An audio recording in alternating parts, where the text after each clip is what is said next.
জামাই ষষ্ঠীর পরের দিন আজকে। তো এখানে আমাদের হবে, দেখুন আজকে হবে মাটন তো বানতাই হ্যাঁ না। তো আজকে আমি আমার মায়ের হাতের আপনাদের এই মাটনের রেসিপিটা শেয়ার করবো। অবশ্যই আমার ভীষণ প্রিয় মায়ের হাতের এই মাটনের লাল লাল ঝোল। তো চলুন দেখতে থাকি আজকের কি কি খাওয়া দাওয়া হয়।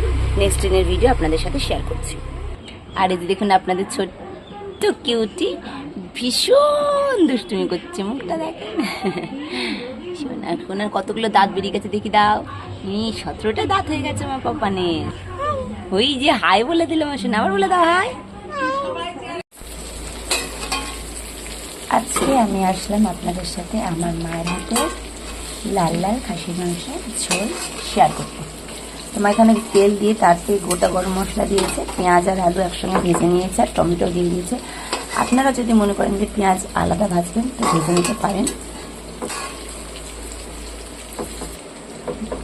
পেঁয়াজ টমেটো এখানে ভাজা হয়ে গেছে। এবার মা আদা রসুনের পেস্ট দিয়ে দিয়েছে, এটাকে ভালো করে নাড়াচাড়া করে নিতে হবে। জিরে আর লঙ্কা দেওয়া হয়ে গিয়েছে, তেজপাতা ভালো করে এটাকে কষিয়ে নিতে হবে। এবার হলুদ দিয়ে দিচ্ছি, পরিমাণ মতো দিয়ে দেবেন। এবার এটাকে ভালো করে কষিয়ে নিতে হবে। মশলা কষানো হয়ে গেছে, এবার মাংসগুলো এক এক করে আপনারা দিয়ে দেবেন। এবার মাংসটাকে ভালো করে মশলার সঙ্গে মিশিয়ে নিতে হবে।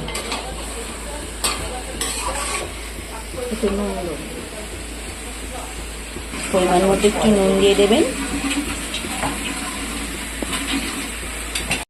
দেখুন মাংস দিয়ে কিন্তু অনেকটা জল বেরিয়েছে, ভালোই কষাটাও হয়ে আসছে, সুন্দর গমসাচ্ছে। যদি এরকম অত্যাধুনিক এখন বৈজ্ঞানিক উঠে যে ফোনের মধ্যে দিয়ে গন্ধ পাঠিয়ে দেওয়া যেত, ভালো হতো।